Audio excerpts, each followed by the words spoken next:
আসসালামু আলাইকুম। সংবাদে আপনাদের সবাইকে স্বাগত জানাচ্ছি। আমি ফিরোজ তোহা। শুরুতেই আরবে কেবলস সংবাদ শিরোনাম জানিয়ে দেব এই মুহূর্তে হাতে পাওয়া সর্বশেষ গুরুত্বপূর্ণ আপডেট বাংলা সংবাদ। শুরুতেই থাকছে বিএনপির কেন্দ্রীয় ক্রীড়া বিষয়ক সম্পাদক ও ঢাকা মহানগর উত্তরের আহ্বায়ক আমিনুল হক বলেছেন, আওয়ামী স্বৈরাচারের পতন হলেও তাদের দোসর এবং প্রেতাত্মারা এখনও প্রশাসন সহ দেশের পাড়া মহল্লার আনাচে কানাচে রয়ে গেছে। তারা সাধারণ জনগণকে বিভ্রান্ত করবার জন্য ষড়যন্ত্র চক্রান্ত করছে। এদের ব্যাপারে সবাইকে সজাগ ও সতর্ক থাকতে হবে। দৃঢ় হাতে আওয়ামী লীগের ষড়যন্ত্র দমন করতে হবে। এবারে জানাবো, জুট মিল বন্ধ করে শেখ হাসিনা শিল্পাঞ্চলকে ধ্বংসস্তূপে পরিণত করেছেন। খুলনার খালিশপুরে জুট মিলগুলো বন্ধ করে শেখ হাসিনা শিল্পাঞ্চলকে ধ্বংসস্তূপে পরিণত করেছে বলে মন্তব্য করেছেন বাংলাদেশ জামায়াত ইসলামের সেক্রেটারি জেনারেল অধ্যাপক মিয়া গোলাম পরোয়ার। তিনি বলেন, এই জুট মিলগুলো বন্ধ করে শেখ হাসিনা শ্রমজীবী মানুষের সাথে যে প্রতারণা করেছেন তার জবাব তাকে দিতেই হবে। জানাবো কার পরামর্শে এ দুজনকে উপদেষ্টা পরিষদে নেওয়া হয়েছে। নাগরিক ঐক্যের সভাপতি মাহমুদুর রহমান মান্না বলেছেন, এই সরকারের প্রধান কাজ হচ্ছে গণতন্ত্রের জন্য একটা গ্রহণযোগ্য নির্বাচনের ব্যবস্থা করা। যত তাড়াতাড়ি নির্বাচন দিতে পারবেন চেষ্টা করুন। সংস্কার বলেন যাই বলেন, এই অন্তর্বর্তী সরকার চাপিয়ে দেবার অধিকার রাখে না। ধান্দাবাজ লোকদের আপনি উপদেষ্টা বানাবেন, ধান্দাবাজ লোকদের বড় বড় অফিসারের পদে বসাবেন, সেটা করলে হবে না। এদিকে গণঅভ্যুত্থানে আহতদের আমৃত্যু চিকিৎসা এবং পুনর্বাসনের ব্যবস্থা করা হবে। প্রধান উপদেষ্টার বিশেষ সহকারী ড সাইদুর রহমান বলেছেন, গণঅভ্যুত্থানে আহতদের আমৃত্যু চিকিৎসা এবং পুনর্বাসনের ব্যবস্থা করা হবে। বৃহস্পতিবার বিকেলে সচিবালয় স্বাস্থ্য এবং পরিবার কল্যাণ মন্ত্রণালয়ের সম্মেলনকক্ষে গণঅভ্যুত্থানে আহত একটি প্রতিনিধি দলের সঙ্গে বৈঠক শেষে তিনি একথা বলেন।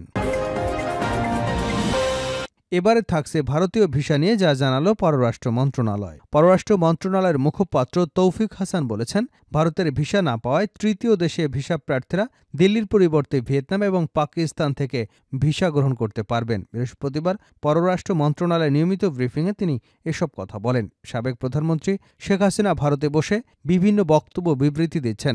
সাংবাদিকদের এমন প্রশ্নের জবাবে মুখপাত্র তৌহিদ হাসান বলেন, তিনি ভারতীয় গণমাধ্যমে যেভাবে বক্তব্য বিবৃতি দিচ্ছেন তা পছন্দ করছে না অন্তর্বর্তী সরকার। বাংলাদেশে অসন্তোষ জানানো হয়েছে ভারত সরকারকে। এবং সর্বশেষ জানাবো আন্তর্জাতিক সংবাদ। নাউজুবিল্লাহ, সৌদিতে অর্ধনগ্ন পোশাকে ফ্যাশন শো, মঞ্চ কাঁপালেন জেনিফার লোপেজও। সৌদি আরবের রাজধানীতে হয়ে গেল আধুনিক বিশ্বের মডেলদের অংশগ্রহণে এক ফ্যাশন শো। জমকালো অনুষ্ঠানে সেই মঞ্চে অর্ধনগ্ন পোশাকে হাঁটলেন পশ্চিমা খ্যাতনামা মডেলরা। বিশেষ আকর্ষণ ছিলেন পপ আইকন জেনিফার লোপেজ। আরব নিউজের এক প্রতিবেদনে বলা হয়েছে, বুধবার রাতে রিয়াদে আয়োজন করা হয় লেবানিস আইকন এলিসাবের পেছনের কারিগর প্রাক্তন ফরাসি ভোগ সম্পাদক ক্যারিন রাইটফেল্ড ফ্যাশন শোটি রানওয়ের পরিদর্শনায় ছিলেন। এতক্ষণ শিরোনাম শুনছিলেন, এবার বিস্তারিত। প্রিয় দর্শক, আপনি যদি এই চ্যানেলে নতুন হয়ে থাকেন, ভিডিওটি দেখতে দেখতে চ্যানেলটি সাবস্ক্রাইব করে আমাদের সঙ্গে থাকুন। আর এই ভিডিও সম্পর্কে আপনি আপনার মূল্যবান মতামতটি কমেন্ট বক্সে জানিয়ে দিন। আর হ্যাঁ প্রিয় দর্শক, জানিয়ে দিন ভিডিওটি কোথা থেকে দেখছেন। আওয়ামী লীগের ষড়যন্ত্র দৃঢ় হাতে দমন করতে হবে আমিনুল হক। বিএনপির কেন্দ্রীয় ক্রীড়া বিষয়ক সম্পাদক ও ঢাকা মহানগর উত্তরের আহ্বায়ক আমিনুল হক বলেছেন, আওয়ামী স্বৈরাচারের পতন হলেও তাদের দোসর এবং প্রেতাত্মারা এখনও প্রশাসন সহ দেশের পাড়া মহল্লায় আনাচে কানাচে রয়ে গেছে। তারা সাধারণ জনগণকে বিভ্রান্ত করবার জন্য ষড়যন্ত্র চক্রান্ত করছে। এদের ব্যাপারে সবাইকে সজাগ সতর্ক থাকতে হবে। দৃঢ় হাতে আওয়ামী লীগের ষড়যন্ত্র দমন করতে হবে। বৃহস্পতিবার দুপুরে বিশ্ব ডায়াবেটিস দিবস উপলক্ষে রাজধানীর পল্লবী রূপনগরে 7টি ওয়ার্ডে ফ্রি হেলথ স্ক্রিনিং কর্মসূচির উদ্বোধনকালে প্রধান অতিথির বক্তব্যে তিনি এসব কথা বলেন। আমিনুল হক বলেন, যে দলের প্রধান নেতা শেখ হাসিনা তার কর্মীদেরকে রেখে পালিয়ে যায়, সে দলকে ভয় পাওয়ার কোনো কারণ নেই। ওরা নিজেরাই ভীত, কারণ ওরা অন্যায়কারী, অত্যাচারী, স্বৈরাচার। তিনি বলেন, গত 1.5 দশকে আওয়ামী লীগ যা করেছে বিএনপি ঠিক তার বিপরীত করবে। আওয়ামী লীগ এদেশের জনগণের উপর জুলুম, অত্যাচার, নির্যাতন, নিপীড়ন চালিয়েছে, কিন্তু আমরা দেশের জনগণের পাশে থেকে জনগণের জন্য শতভাগ কাজ করে একটা সুন্দর সমাজ গড়তে চাই।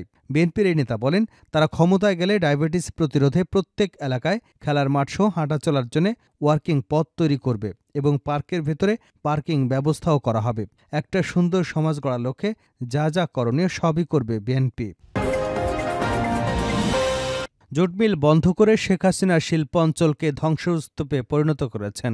খুলনার খালিশপুরের জুট মিলগুলো বন্ধ করে শেখ হাসিনা শিল্পাঞ্চলগুলোকে ধ্বংসস্তূপে পরিণত করেছে বলে মন্তব্য করেছেন বাংলাদেশ জামায়াতে ইসলামের সেক্রেটারি জেনারেল অধ্যাপক মিয়া গোলাম পরোয়ার। তিনি বলেন, এই জুট মিলগুলো বন্ধ করে শেখ হাসিনা শ্রমজীবী মানুষের সাথে যে প্রতারণা করেছে তার জবাব তাকে দিতে হবে।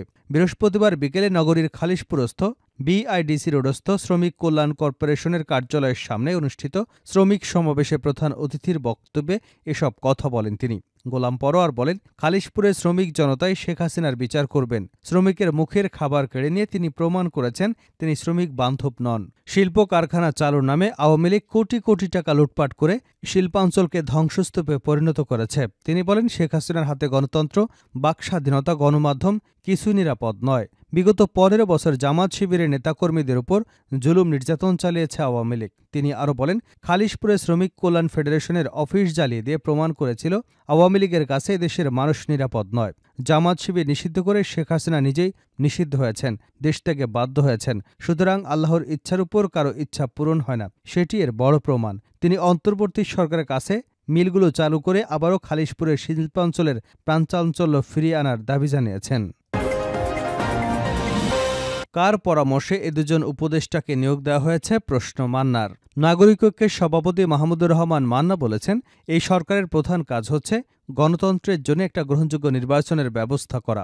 যত তাড়াতাড়ি নির্বাচন দিতে পারবেন চেষ্টা করুন। সংস্কার বলেন যাই বলেন, এই অন্তর্বর্তী সরকার চাপিয়ে দেওয়ার অধিকার রাখে না। ধান্দাবাজ লোকদের আপনি উপদেষ্টা বানাবেন, ধান্দাবাজ লোকদের বড় বড় অফিসারের পদ দেবেন, সেটা করলে হবে না। জাতীয় প্রেস ক্লাবের সামনে আয়োজিত এক প্রতিবাদ সভায় এসব কথা বলেন মাহমুদুর রহমান মান্না। অন্তর্বর্তীকালীন সরকারের আওয়ামী সুবিধাভোগীদের উপদেষ্টা হিসেবে নিয়োগ এবং ফ্যাসিবাদের দোসরদের পুনর্বাসনের অভিযোগ এনে এই প্রতিবাদ সভার আয়োজন করে দেশ বাঁচাও মানুষ বাঁচাও আন্দোলন। গত রোববার সরকারের নতুন উপদেষ্টা হিসেবে শপথ নিয়েছেন মাহফুজ আলম, শেখ বসিরউদ্দিন এবং মোস্তফা সরোয়ার ফারুকী। এদের মধ্যে বসিরউদ্দিন এবং মোস্তফা সরোয়ার ফারুকী প্রসঙ্গে বলতে গিয়ে মাহমুদুর রহমান মান্না বলেন, কি করে এ দুজনকে উপদেষ্টা নিলেন, কার বুদ্ধিতে নিলেন, এ দুজন মানুষ কি করে উপদেষ্টা পরিষদে এলো, তাদের নাম কে বলল, তাদের নাম কি করে এলো? একমাত্র প্রধান উপদেষ্টা যে ব্যাপারে চূড়ান্ত কথা বলতে পারেন। আমি জানতে চাই কার পরামর্শে এ দুজনকে উপদেষ্টা পরিষদে নেওয়া হয়েছে, কোন বিবেচনায়? তিনি আরও বলেন, আমরা দিন দিন বেশ বড় রকমের সংকটের মধ্যে পড়ে যাচ্ছি। কত রকম আশা আকাঙ্ক্ষা নিয়ে মানুষ ডক্টর ইউনূসের নাম প্রস্তাব করে, বিদেশ থেকে ডেকে এনে সংবর্ধনা দিয়ে দায়িত্ব দিল। উনি আহতদের চিকিৎসার ব্যবস্থা করতে পারলেন না। ক্ষমতা নেওয়ার পরে এই 100 দিনের মধ্যে আমাদের মধ্যে মানুষের মধ্যে তেমন আশার সঞ্চার তিনি করতে পারেননি। মান্না বলেন, ডক্টর ইউনূস আছেন বলে আমাদের অর্থনীতির একটু গতি ফিরেছে। আগের সরকারকে কেউ বিশ্বাস করত না, কেউ বিদেশ থেকে টাকা দিত না, দিলেও সেটা ব্যাংকে দিত না, চুরি করে দিত। ফলে রিজার্ভে প্রভাব পড়ত না। আমাদের ব্যাংকে আগের চাইতে ভালো আছে, তবে জিনিসপত্রের দাম কমেনি, জনগণের কষ্ট কমেনি, মানুষের দুর্দশা কমেনি। গণঅভ্যুত্থানে আহতদের আমৃত্যু চিকিৎসা এবং পুনর্বাসনের ব্যবস্থা করা হবে। প্রধান উপদেষ্টার বিশেষ সহকারী ড সাইদুর রহমান বলেছেন, গণঅভ্যুত্থানে আহতদের আমৃত্যু চিকিৎসা এবং পুনর্বাসনের ব্যবস্থা করা হবে। বৃহস্পতিবার বিকেলে সচিবালয় স্বাস্থ্য ও পরিবার কল্যাণ মন্ত্রণালয় সম্মেলন কক্ষে গণঅভ্যুত্থানে আহত একটি প্রতিনিধি দলের সঙ্গে বৈঠক শেষে তিনি একথা বলেন। ড সাইদুর রহমান বলেন, গণঅভ্যুত্থানে আহতদের চিকিৎসায় সারা দেশে সরকারি হাসপাতালে ডেডিকেটেড বেড থাকবে। প্রয়োজনে বিদেশে উন্নত চিকিৎসা করার ব্যবস্থা করা হবে। ড সাইদুর রহমান বলেন, আহতদের একটি ইউনিট আইডি কার্ড থাকবে, সেটা তৈরি হবার পর সব সুবিধা প্রাপ্তি নিশ্চিত হবে। চিকিৎসার ক্ষেত্রে সব সরকারি প্রতিষ্ঠান থেকে সারাজীবন বিনামূল্যে চিকিৎসা পাবেন। এসব বেসরকারি হাসপাতালের সঙ্গে সরকারের চুক্তি হবে, সেখানেও পুরো আংশিক খরচ তারা সরকার দেবে। তিনি আরও বলেন, এতদিন ব্যক্তিগতভাবে যত খরচ হয়েছে তার যথাযথ তথ্য দিলে ফেরত দেওয়া হবে। চোখ হারানোদের শিক্ষাগত যোগ্যতা এবং সামর্থ্যের সঙ্গে যথাযথ প্রশিক্ষণ করে ওনাকে এবং পরিবারকে সহায়তা করা হবে। পঙ্গুত্ব বরণকারীদের সাধ্যমতো চিকিৎসা দেওয়া হবে। প্রধান উপদেষ্টার বিশেষ সহকারী বলেন, মানসিক ট্রমা যাদের আছে তাদের টেলিমেডিসিন নেটওয়ার্কের আওতায় আনা হবে। এরপর 8টি ডিভিশনাল হেডকোয়ার্টারে যাদের প্রয়োজন সাইকোথেরাপি দেওয়া হবে। 17 নভেম্বরের পর একটি সাপোর্ট সেন্টার গঠন করা হবে, সেখানে সব অভিযোগ দেওয়া হবে। তিনি বলেন, ঢাকায় বিশেষায়িত সেবা মিলবে। দেশের চিকিৎসা সেবা না থাকলে এবং বিজ্ঞানসম্মত সুপারিশ করা হলে বিদেশে চিকিৎসা নিশ্চিত করা হবে। ডিসেম্বরের মধ্যে সব প্রক্রিয়া সম্পন্ন করা হবে। কোনো অস্থিরতা বা আমলাতান্ত্রিক জটিলতা থাকবে না, কোনো গাফিলতি সহ্য করা হবে না। সব হাসপাতালে ফাস্ট ট্র্যাক সার্ভিস পাবেন। 5 কর্মদিবসের মধ্যে এসব কিছুর লিখিত রূপরেখা দেওয়া হবে। তথ্য ও সম্প্রচার উপদেষ্টা নাহিদ ইসলাম বলেন, ডিসেম্বরের মধ্যে গণঅভ্যুত্থানে আহতদের চিকিৎসা এবং পুনর্বাসনে স্বল্পমেয়াদী ব্যবস্থা নেওয়া হবে। পরবর্তীতে ধাপে ধাপে দীর্ঘমেয়াদী পদক্ষেপ নেওয়া হবে। তিনি আরও বলেন, রাষ্ট্রের অনেক সংকট মোকাবেলা করতে হচ্ছে, তবে অভ্যুত্থানে শহীদ এবং আহতরা সরকারের সর্বোচ্চ অগ্রাধিকার। বুধবার ভুল বোঝাবুঝি হয়েছে, রাতে গিয়ে সেটি নিরসন করা হয়েছে। তাদের সঙ্গে এর আগেও বসা হয়েছে, ফরমালি ইনফরমালি নানা সময় তাদের সঙ্গে যোগাযোগ হচ্ছে। তথ্য উপদেষ্টা বলেন, শহীদ এবং আহত সবাই রাষ্ট্র এবং জাতির সঙ্গে সম্পর্কিত। রাজনৈতিক দলগুলোর শহীদ এবং আহতদের নিয়ে কাজ করা কর্তব্য। সবাই মিলে এ জাতীয় কর্তব্যে অবহেলা না করে এই সরকারি আহত শহীদ পরিবারের সর্বোচ্চ সুযোগ সুবিধা নিশ্চিত করতে পারবে, এ বিশ্বাস তাদেরও আছে।